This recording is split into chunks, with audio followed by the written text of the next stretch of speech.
باللہ من الشیطان الرجیم بسم اللہ الرحمن الرحیم۔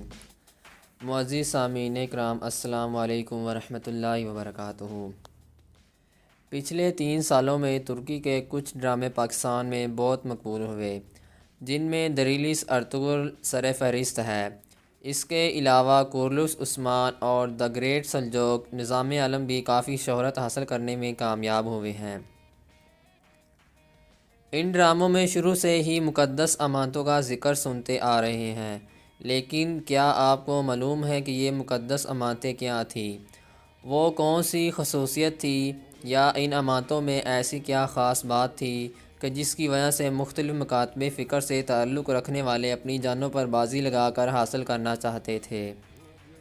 سلجوقی سلطان ملک شاہ کے دور میں اسماعیلی باطنی اور کوبل قلعہ کے عیسائی ان مقدس امانتوں کو حاصل کرنے کی تگ و دو میں لگے تھے، حتیٰ کہ یہ امانتیں باطنیوں کے ہاتھ لگیں، جسے عیسائی حاصل کرنے میں کامیاب ہوئے، لیکن مسلمان ان سے یہ مقدس امانتیں واپس لینے میں کامیاب ہوئے۔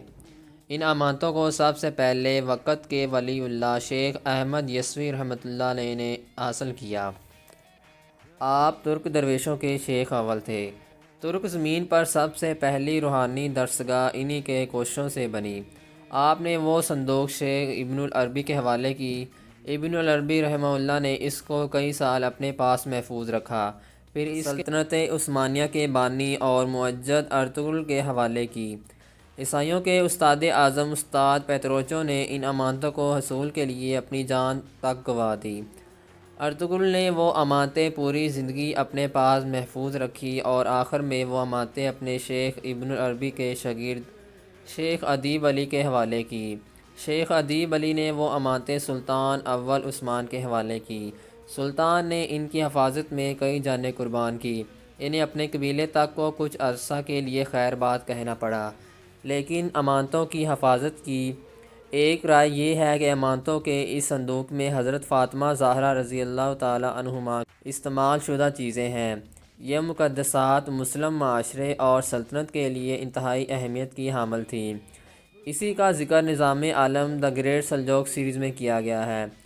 جب یہ امانتیں تھوڑی دیر کے لیے باطنیوں اور عیسائی طبقے کے ہاتھ لگتی ہیں اور حسن صبا کے اکسانے پر مظاہرین احتجاج کرتے ہیں کہ یہ مقدس امانتیں کسی صورت دشمنوں کے پاس نہیں رہنی چاہیے، اور اس بات کی طرف اشارہ بھی ہے کہ ان میں حضرت فاطمہ زہرا سے متعلق چیزیں ہیں، اور ایسی مقدس چیز کو کسی کافر کا ہاتھ لگنا مسلمان کیوں کر برداشت کر سکتا ہے؟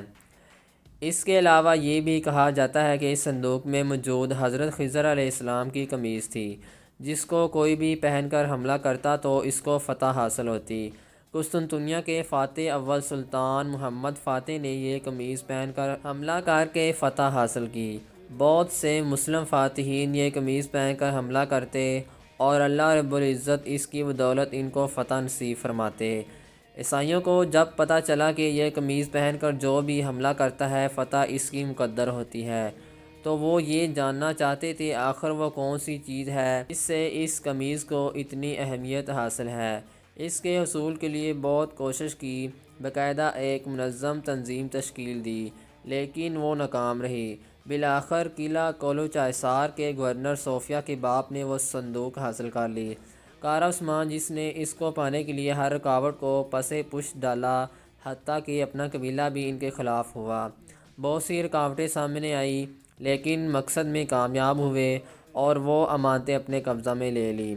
یہ تھی ان مقدس امانتوں کی کہانی، جس کی تجسس کہانی کے شروع سے ہی ہر ناظر کو ہوتی ہے۔